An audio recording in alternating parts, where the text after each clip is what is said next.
Hi, Ellie. Welcome to Disabled and Proud. How are you? Hello, I'm good, thank you. How are you? Yeah, I'm really good, thank you. And I know I always say this about every conversation I have, but I'm genuinely really looking forward to this because I can't wait to hear about your journey through fashion and how you ended up creating what you've created. And I'm not going to give too much away because it's all for you to speak about, but I'm Oh, really looking forward to it and all about you and your story because I've watched a couple of your YouTube videos. I obviously follow oh you on God. Instagram, and like I just love what you've created, and I can't wait to hear more about that and like from your own point of view. So I'm really looking forward to this today. Oh wow, thank you. That's so lovely. Oh, that makes me so happy. No, I'm really excited. When you asked me, I was like so excited to come on. So yeah, thank you very much for asking me. Well, so to kick things off, I like to ask everybody, how did they refer to their own disability? Yeah, sure. So I refer to my disability as a physical one. Yeah. So my disability is very visible. For those that don't know, I'm a full-time wheelchair user. So I have a condition called spinal muscular atrophy type 2. Yeah. So it's basically it affects all the muscles in your body and they gradually get weaker over time. So I've used a wheelchair since I was 2 years old. Yeah. So yeah, it's quite it's kind of a severe condition, but where I've kind of had it all of my life, I don't really notice a lot of the severeness of it. It's not until I like lose another skill or something that I'm like, oh God, like yeah, this has suddenly changed my life quite a lot. So it affects quite a lot. So it can affect your breathing, your ability to eat, holding up your head, like it does it all. It does yeah, it's not like the best, but it's fine. We move. Yeah, it's funny that you say that you obviously like that's how you were born because it's the same as me. And I always think it's funny when trying to talk about your disability, you kind of forget that like your disability is not the norm. And I'm like, when I have to try and Yeah, explain oh things to my God, same. people, I'm like, oh, you don't have that? Oh, like, oh, maybe that's a me thing, or maybe that's a disabled thing. Like, I don't know. No, literally, I always forget like it's so normal to me. And like I have to have a personal assistant with me like all the time. And Uh-huh. yeah, I just forget people don't have to like organize that or like they don't need to have like another person in their house all the time. It's really weird. And what was it like for you in childhood growing up as a disabled child? Because I always think it's interesting how like your disability changes from like childhood to adulthood because there is like a definite like changing point, and I just wondered what was that like for Yeah. you? Oh God, it's a journey. It's so like in childhood, honestly, I was like fine. I was so unbothered about being disabled. If Yeah. anything, I was like very proud of it Yeah. actually. And I was like, yeah, I can do this. Like I just wanted to show up in all these different spaces. Like I loved doing theater. I Yeah. loved like literally everything. I was always quite shy, but yeah, I love going out with my friends. I was just like, there's no reason why I can't do any of this stuff. And like my parents were amazing. They would like carry me into like children's play areas and stuff. So I never really felt like I missed out on anything at all, Yeah. really. Or I didn't view it that way. I think from the out because I've seen like old videotapes, you know, like the old VHSs that your mum Yeah. and dad made with you. And it's really weird watching it back because you don't notice so much stuff when you're a kid. Yeah. You're just living life, you're just having a ball. Like I just more bothered about like playing with my Polly Pockets than anything else. But yeah, and then to be honest, like God, teenage years being disabled and not the one, it was No. just God, no, it weren't the best time. And I think it was because I noticed that other people, and it's definitely not everyone, but I think when you go to secondary school, I noticed other people were becoming awkward Yeah. around me, and that made me feel incredibly awkward about myself. And then Uh-huh. I was, like I said, I'm already a little bit shy. person, but it made me go completely like, can't talk to anyone. I don't know what to say. I don't have anything valuable to say. So then like in secondary school, I was like pretty almost embarrassed to be disabled, Yeah. which is I'm not embarrassed anymore, but there's still, elements of that I'm still trying to unlearn and come out of, because it does fuck you up a bit sometimes when you start to believe all this stuff about yourself. It's obviously not true, but I you think think it's super interesting that you say that when you noticed other people noticing you, because I think that is quite a big thing. It's not necessarily like, as we've said, like for us, disability is the norm. So when you notice other people noticing you doing things differently, and then their reaction to that impacts how you see yourself, I think that's like, it's almost like being in the Truman Show, isn't it? Because you're like watching yourself, but not watching yourself, but watching yourself through the lens of someone else that's not you, and it is just an absolute head fuck. Yeah, no, it really is. It's I remember like I noticed a friend was actually never would walk next to me. She'd always walk like away, like if we were out in town, for example. And this when we were older. I won't go into detail, but like we were above the age of like 13, 14, which is the awkward phase. And I was like, we should have grown out of this like behavior by now. And I noticed like they would never walk near me, or like wouldn't want to kind of be seen as being out with me. And I asked my other friends, I was like, am I delusional or is this happening? And they were like, yeah, no, they are doing that. And I was like, Jesus Christ, this is bad. Thanks so much, pal.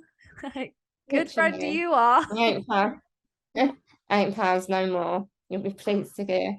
Oh, and I think it's school time in particular, I think for disabled children is such an interesting time. And it's from what I've learned from having these conversations with people, is that primary school and when you're younger, it's incredible and it's amazing, and like you get all the attention, and like people are super willing to help you out, and like it's fun, and everyone's really interested. And then you get to your teenagers and suddenly it's like the most effing awkward experience of your entire life. So like I don't know what it's like to be quote unquote like a non-disabled teenager, but I was a disabled teenager and that was pretty bad. Like I don't need to experience what like a non-disabled teenager was like, because I had it pretty bad. Like being a teenager sucked for everyone, but like also for us. Like times 10, it sucks times 10. No, it's a roller coaster, honestly. I don't envy other disabled teenagers, because I'm like, well, I'm glad I'm out of that one. You couldn't pay me enough money to go back to it. You genuinely couldn't pay me enough money. Never in a million years would I go back to secondary school. And with that, how did you kind of develop and go down the career path that you went down in terms of like what you do now? How did that all come to fruition from being at secondary school to then going to uni and then extending onwards? Yeah, it's been a gradual kind of progression, and like exploring what I am good at and what I enjoy doing. So it's kind of a long story, but I love long stories. It's a podcast, like speak away. Let's go. Yeah, so basically always loved fashion, but like we use the term loosely because it was like Tammy girl kind of stuff. I loved all that. Who didn't love Tammy girl?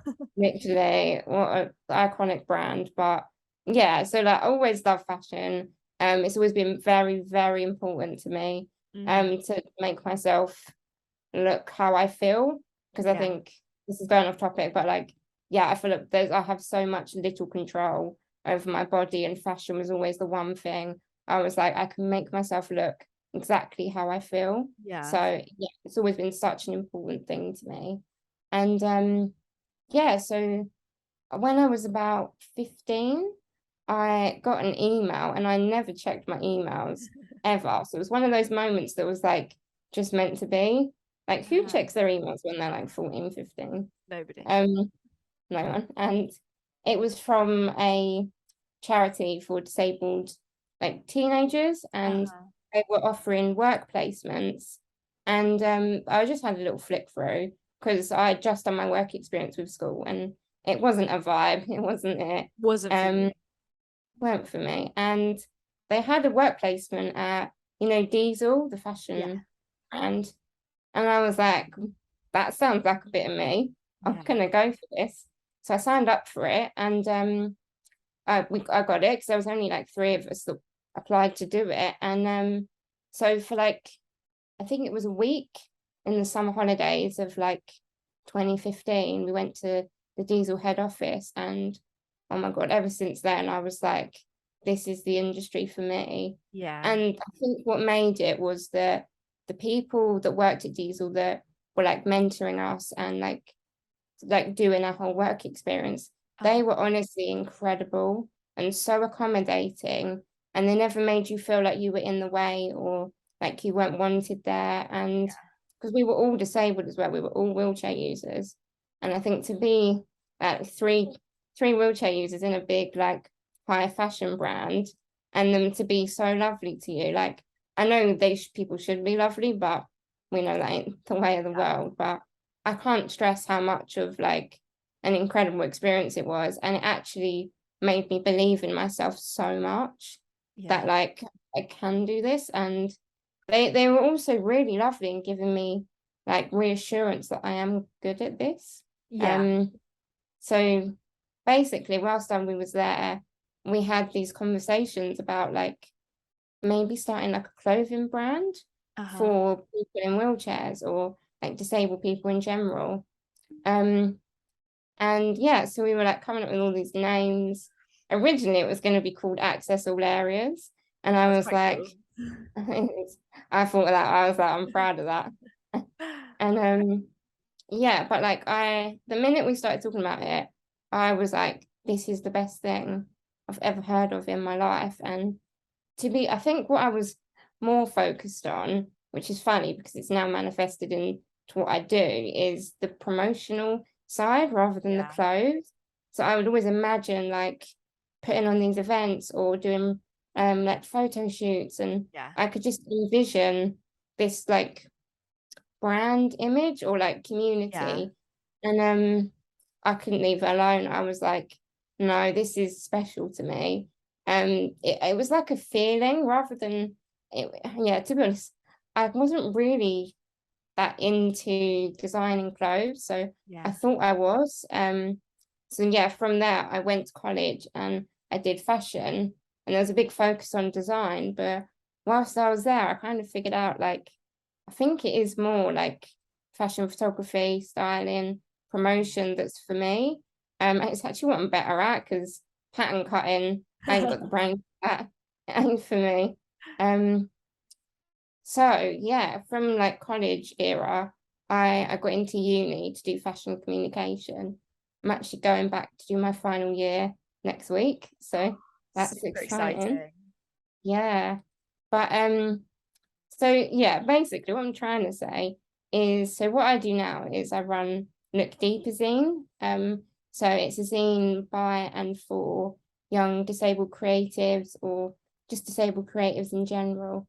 And it's like putting disability in a really honest light that reflects like young crip culture. And it actually isn't for the able-bodied gaze. It's not meant to be inspirational. It's just like honest truth, and it's a space for us to authentically represent ourselves, because it seemed like mainstream media just couldn't do a good job of it.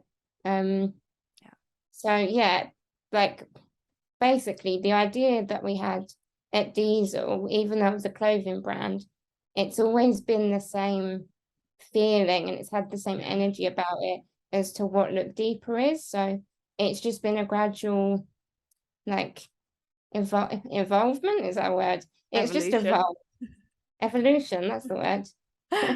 It's just, it's been a gradual journey into me discovering like independent magazines and other publications that I love, and doing my course, like for me to figure out like actually I don't need clothes to be the medium can be a magazine. And when I figured that out, my mind was blown and I was like, this is it, this is my thing. And yeah, I love it with all my heart. Like, it's my favorite thing in the world, Look Deeper. Yeah, I'm so happy it actually exists now. Yeah. It's always been the idea in my head for so long. Having your ideas like come to fruition, it is the best feeling. And I know exactly Yeah, what feeling you're talking about when you say that it was just a feeling and you knew you had to do it, because that's exactly how I feel yeah, with this. And yeah, what I love about how you speak about it is that it isn't for the able-bodied and it isn't for inspiration, because I think far too yeah, often that inspirational gaze is directed like straight away to the disabled community, you know, like, oh my goodness, like look at how yeah. inspirational it is, she can butter a piece of toast. And it's like, no, I'm eating. Like, it's not inspirational. Like, I'm I'm trying to just feed eating. That's myself. Mhm. Just something I do every day. It Yeah, really ain't that inspirational. yeah, exactly. And I love that actually it's not for the able-bodied or the non-disabled, because I think, you know, as a community of people, we don't have anything that's just for ourselves.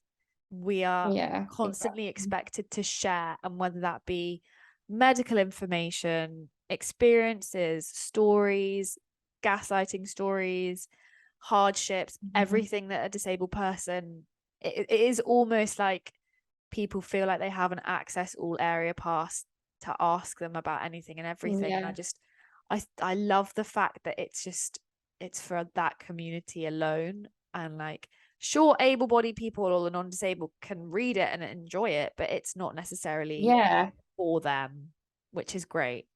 yeah, and like that's the thing. Like, we do get non-disabled readers, and Mm. it's great, but it's like, in a way, it's kind of the perfect way for them to get an honest insight Yeah, into disability, because it's like, well, yeah, this is actually the honest truth. And it's really important to me that Look Deeper always touches on like bigger issues affecting our community. Like, there's always space for fashion. I'm a fashion girly, we love that. But like, it's also really important to me that it's a space for like a form of activism, because yeah, there is, to be honest, that is what's fueled me to make it, is all the injustices and all the things that we are constantly forced to face as disabled people. yeah, And it's like, we needed a space to put that energy and the sadness or whatever it is, the anger, into it. So yeah, I think it's definitely very honest. It doesn't like to shy away from anything. And I think in terms of it being like not for the able-bodied gaze, not inspirational, it's yeah, I think like you said, that we're constantly put like on this pedestal of like, this is my story, yeah, this is my medical history. And that's something that's very important to me with Look Deeper, is it's not about your medical condition. Like, you're welcome to share it.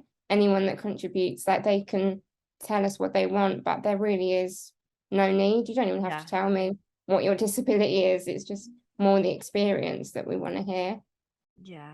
I think that's just like, if that had been around when I was younger, I can imagine I would have like absolutely lapped it up, because I think there's such a need for it, and there's a reason, like, you know, that it's growing and like people want to be a part of it. And I think, oh, just like, I'm so excited to see where it goes, because I think so many, especially younger disabled kids, and I don't mean to be like patronizing when I'm like younger disabled kids, because I still like to class myself as quite young. But there Yeah, is a real need for it, and like to have a space where they can just be like, I wake up some days and actually being disabled is shit. Doesn't mean that I don't yeah, like being disabled, but sometimes it is just shit, and like that's okay. yeah. And like, it's okay to say that and not have everybody around you be like, oh, but you're so lucky to be alive. And you're like, I'm really happy that I'm here, but sometimes it's difficult when the world isn't built for you. Yeah, no, exactly. It really is that balance of like, I'm not like sad about my Yeah, life or that I'm disabled, but sometimes it's really shit. And a lot of the time it's shit because there's systems that don't do what they need to do to yeah, help me live. And sometimes your body is just annoying. And yeah, I think you need a space where you can see other people. they experience that as well, and then you're like, okay, like, you know, you're not alone, but sometimes you need that little reminder that, like, you're not the only one, there's other people, like, let's change the world, do you know what I mean? Like, it gives you that energy to read it and be like, let's do something about it together. Yeah, I completely understand, because as you're speaking about it, I think about the conversations that I've had with this, and I'm like, yeah, I completely get it, because you don't, I think, you know, like, as we've literally just said, far too often disabled people are put on a pedestal for a reason that sometimes isn't even necessary. Like, it's exactly. like, it's not all, and also it's not always wanted. Like, surprise, like, not every disabled person wants to be inspirational. Like, shock horror, that's not why I was put on this earth. And I always say that my disabled body was not put on this earth to make you as a non-disabled person feel better and or inadequate about your own life. That's not what I'm here for. No, exactly. Like, we're not a source of pity.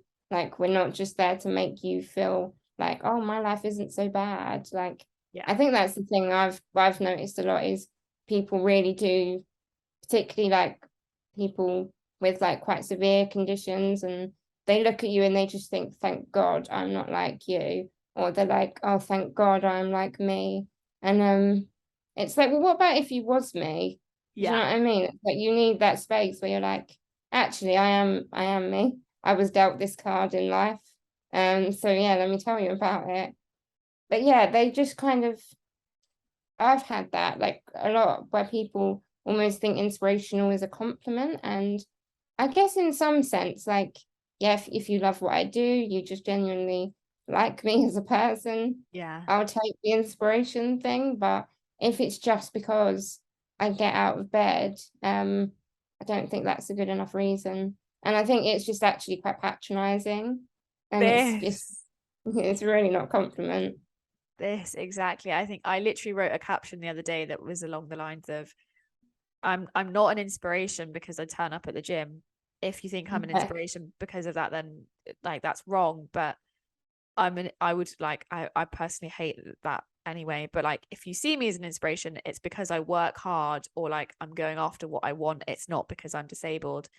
And I got quite a lot of messages being like, is that not being really like selfish, and like, you're like not giving yourself credit? And I was like, no, go and read the caption again. No, Go and read it please again. read it. Yeah, that is the thing I've noticed as well, is that like, this goes a little bit off topic, but that the disabled people are like told we're being selfish or over dramatic for wanting the bare minimum that like other people just get handed to them all the time, like access. We're just constantly like, oh, don't moan, or like, oh, shut up. It's like, not people close to us, but I've noticed it in comments of stuff where people be like talking about, I don't know, like an accessible bathroom being like shoved full of stuff. And people like a just, stockroom. yeah. And that people just like, oh, just like shut up. Like, just be grateful that they had one. And it's like, no, I actually refuse to stop being grateful for the bare minimum anymore. I think, and I used to do that a lot. I used to be like, oh, it's okay, don't worry. Like, if you're not accessible, it's fine. And now I'm kind of, yeah, I think in my old age of 22, I've just had enough. And it's like, I'm actually not going to be thankful for what I should have, like just a bathroom and step-free access. It's not that difficult. No, and that's the thing, isn't it? Like, asking people's accessibility needs is not difficult, and yet it's so rarely done. And like, that is a problem, because everybody's access needs are completely different. Like, what I need for and what you need are going to be two very different things, but actually on the surface, they're not difficult things to implement at all. And it's society's way of almost like having that extra bit of control, isn't it? And that's where I think it adds fuel to my fire, because I'm like, fuck you. I'm gonna Literally. Yeah, if anything, it fuels you, doesn't it, to be like, no, I'm gonna do something about this. Yeah, for sure. And I was wondering, do you have like a piece of advice for either and or, and to be fair, most people answer for both, and I really need to figure out how to reword this question, because it doesn't always flow that well. But would you have a piece of advice for a younger version of you and a younger person with the same disability as yourself? Oh, that's a good question. Do you know what? I think about this sometimes about what I would tell my younger self because, oh my God, this is very off topic. There's a bit in my favorite program. It's called My Mad Fat Diary, and there's a bit in it where she's like she always tells herself really horrible things about herself, and Yeah. there's a bit where her therapist says, "Imagine 10-year-old you sitting on that sofa over there, and you're telling her that you're ugly." You're all these things. She was like, I can't do that to myself. Like, she's beautiful, she's perfect. And when I watched that, that really struck me because, like, yeah, when I was like a teenager, I still feel it now.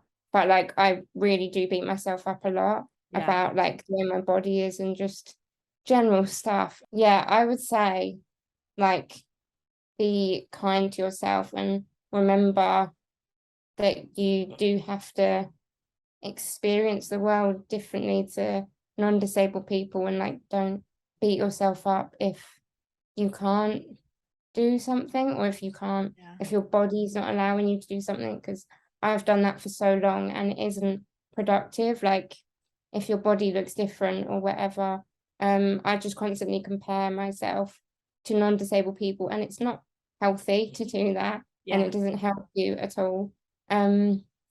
And it's easier said than done because I always think back to what I would tell my younger self who was like really shy, didn't have many friends and like couldn't barely talk to anyone. And I always think like, oh, I should have said to myself, like, oh, just do it, just talk more. But I remember at the time I was like, I just can't do it. Yeah. Like I actually just can't. And I think you just gotta be kind to yourself and trust the process that like if things aren't good now, they will be good. And you will find your people and you'll find your community. Definitely engage more with your disabled community. Like, it's oh my God, it's been such a powerful thing for me and something I didn't realize that was so needed. So Yeah. yeah, that was a weird mixture of advice, but that's what I'd say. I'm wondering, what was uni like when you first went to uni? Did you find many barriers to access, or have uni been really good at like helping you out with your what you want and what you need? Yeah, to be honest, they were really good. Like I've been I say I'm lucky, but it's what they should do. Yeah. But they were incredible. Like they got the hoist put in my room like straight away. That's so They've actually built another bathroom in my campus because there wasn't a disabled toilet I could use. Because I have to have one with a hoist in it. And good. they like put it in, which is incredible. And uni's been an experience because I actually only got 6 months there before COVID hit. And those 6 months, I actually wasn't able to be there properly because I didn't have enough care. And I only had, honestly, so I'm going into final year, and this is like my actual uni experience. Yeah, so it's Um, almost like you're going in as a fresher, but in your final year. yeah, oh God, it's been a wild ride. It's not been the best. But yeah, so like first year, the uni were great, but my just overall experience, like the stars hadn't quite aligned, and yeah, Yeah. care-wise, things weren't ready. They were getting there, but I actually had to have my mum help me out a lot. And when you first move to uni and you're 19, that ain't the one. That is not what you want. It was fine, and all my flatmates loved her, but yeah, it was an interesting Mum's experience. here. She's coming for Mum's here. pre-drinks. Yeah. They all called her Mama Kim. They were like, "Oh, Mama Kim, can you cook us a roast?" She was Oh, like, "Yeah, that's so okay." sweet. It was actually fine, but yeah, I do think back to it and I just feel a bit upset that I have missed out on that proper experience. Yeah. And even like I said, now I'm going back next week, but I still don't have enough care to be there all the time. So I've got to travel back and forth twice a week to Brighton. So yeah, it's just yeah, it ain't the one, but we're gonna make it work. And I think that's something that really needs to be highlighted, is that you are someone who receives support. And like if that support isn't in place, it can really like disrupt your plans of action, and that's not something that's Yeah. always in your control, and that is a really No, big problem.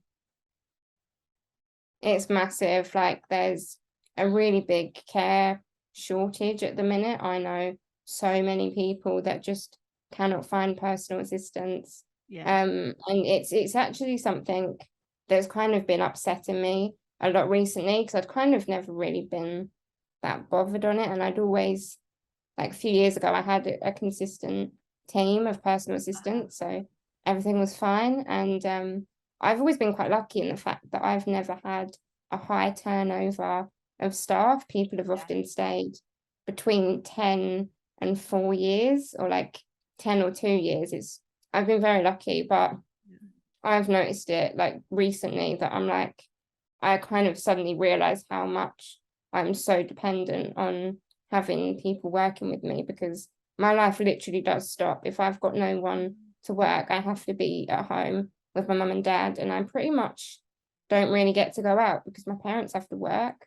So Yeah. I'm just in my room, and it's a big thing, and it's a thing that a lot of people face, particularly if they're not offered the full amount of funding for their care. They just have to sit at home. You can't do it. You can't exist without people to help you. And it's really sad actually. If anyone wants to apply to be my personal assistant, would love that.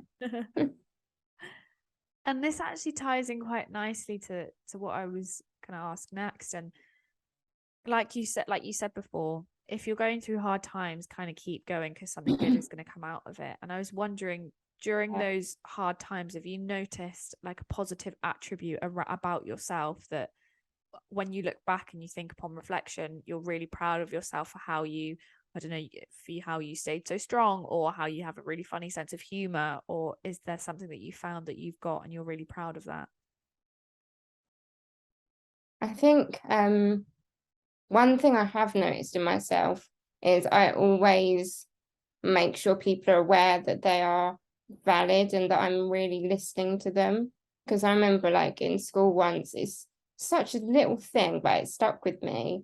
I was really nervous to talk to, they were my friends. We used the term very loosely. And I said something and they just laughed and looked at each other. And I was like, I literally, my heart just sank. And yeah, there'd be things where like they'd go out to town and not invite me, or they'd do things and I just wasn't included. So I think one thing that I have noticed in myself, and it's what humans should do, but I know like it's kind of been born out of me experiencing that, where people aren't interested in you and they don't really care. Yeah, I'm very, very passionate, particularly with like people that work for Look Deeper. I just want them to know how valid they are and how important, and that like their ideas are incredible and I'm listening to you. And yeah, just always, and to always accommodate for people. I don't want people to ever feel like they're too much just for existing. Like you in your natural self, you're not too much. I'll do all I can to accommodate for you. And yeah, I think that's probably it. I think that's such a beautiful thing to notice in yourself, is that you're like very giving and very accommodating for everybody's needs. Because I think, you know, particularly in the disabled community, our needs are different. They're not like Samantha, who's got 2 kids and she needs to leave early for work. It's like, I need a specific setup at work because of X, Y, and Z. And if you're able to provide that for someone where it's not always given, that's a really beautiful thing that you can do. And like how like welcoming is that environment that you want to like create and be in? Yeah, definitely. It's been one of the big reasons why I wanted to start Look Deeper, and it's kind of been from my own experiences, is people wanting to book disabled models or disabled people for their ads or campaigns or whatever it is. They don't want to accommodate for you. I've had it a fair few times. I'll get an email like, oh, we'd love you to be involved in this shoot, and then I tell them what my access needs are, and I'm like, well, I kind of need to know in advance as well. Like I said, I need to make sure I've got care. Like I can't just go the next day. I need somewhere to lay down to get changed. Potentially, I need to bring a hoist. And the minute I tell them this stuff, radio silence, like you then don't hear back. And it's from those experiences, it's fueled me to be like, this is not happening anymore. Certainly not in the Look Deeper space. Like Yeah. that's been the thing that I'm very passionate about, is no one's needs is ever going to be too much for me to try and accommodate. Like I did a photo shoot for the second issue. When was it? It was last year now. And like me, the model needed to lay down to get changed. So I hunted and hunted, and I got a studio with a big sofa, and she could lay down on there, get changed. There's plenty of space for everyone. And that was me on like no budget. So Yeah. it really winds me up that like industries can't be bothered to do that, and they don't want to, because I think if you really wanted to, you would put the effort in. Yeah.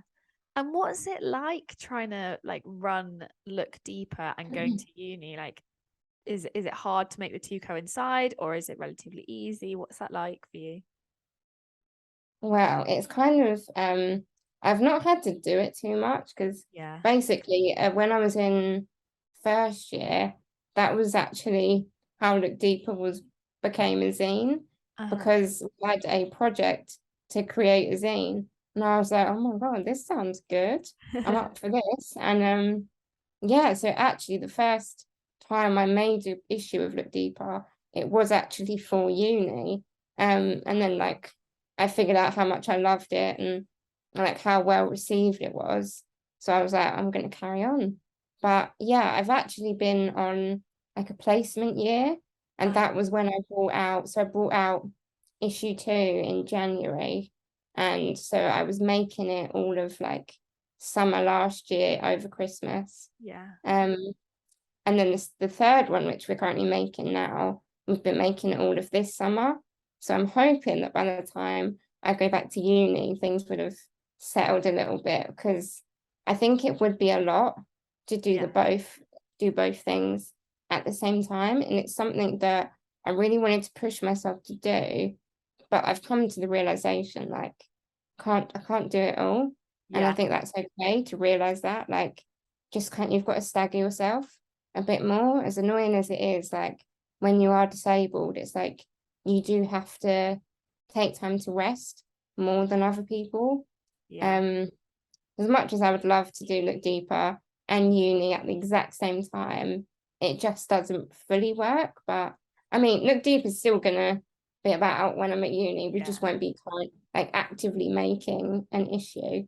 It'll just be like stuff on the website and Instagram. But yeah, it's been such a dream, honestly, so far. It's been such a gorgeous experience. That makes my soul happy, because I know what it feels like to produce something and be really proud of it, and be like, yeah, like I feel, even though it, like one or two people might see it, I've done something good for the world, and like I feel really proud in that. And I think, yeah, I completely understand exactly how you feel.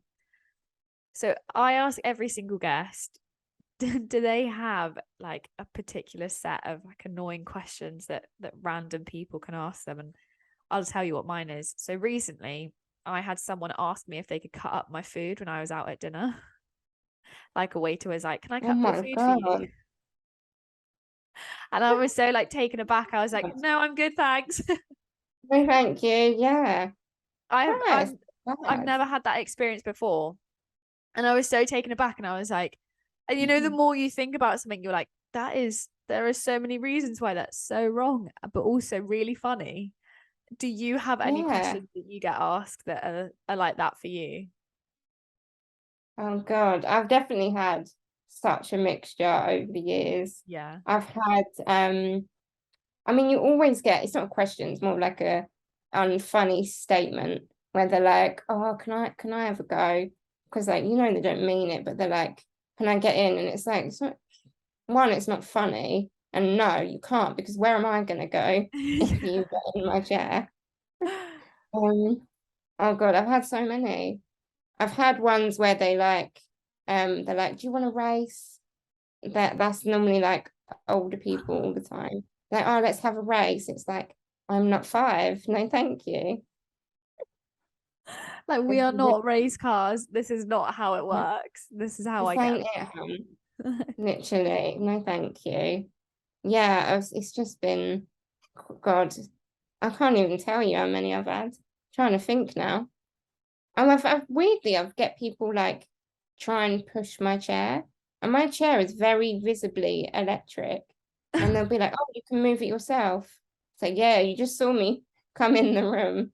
I Yeah. don't need you to push me. And again, it's people feeling like they can just like touch you without your consent. Don't do that. No, I think that is quite a common one that I've heard from people who specifically are wheelchair users, is that people just feel like they've got like an access all areas pass, and it's like you can just like Yeah. touch their chair or touch them, and like I wouldn't do that to anybody without consent. So why is that applicable? Like, how does that barrier somehow not always seem to be existing for people in a wheelchair? Like, I can't process it because it's not something that I would do. I don't get it. Like, No. it's bizarre. People just see a wheelchair. People literally see a wheelchair and they don't know how to react. They just go a bit like doolally. They're like, they just don't know what to say to you. And it's actually quite funny. Like it's irritating, don't get me wrong, but it's actually hilarious because you can see people's awkwardness and like not knowing what to do. It's like, this is unnecessary. Just chill. It's fine. I'm fine, you're fine. You don't have to talk to me. They always feel like they have to say something to you. It's like, you don't. Yeah, you don't actually need to speak right now. Like, it's not necessary. No, exactly. I have one final question for you, Ellie, and that is, are you disabled and proud? I am disabled and proud. It's taken a while to get there. And I think it's something I'm still doing and like not doing. I'm still like learning to be. But yeah, definitely I am now. And I think it's all thanks to finding community amongst other disabled people. I'm so proud of them, and then it makes me proud of myself. Yeah, I am. Oh, well, thank you so much for coming on today. I've really enjoyed this chat. And if we want to find more about Look Deeper, where can we look? Where can we find you? Plug yourself. Plug. Okay. So on Instagram is our main platform, and it's just at Look Deeper Zine. And if you want to follow me, my account is just at Ellie Darby-Prangnell. And we're bringing out our 3rd issue at the end of September. So yeah, grab yourself a magazine. Oh, so exciting. Like I said, thank you so much for coming on today. I really enjoyed this, and I can't wait to see what's in store for the next issue of Look Deeper. Thank you. No, it's been such a pleasure. Thank you so much for inviting me. Not a problem. Thank you.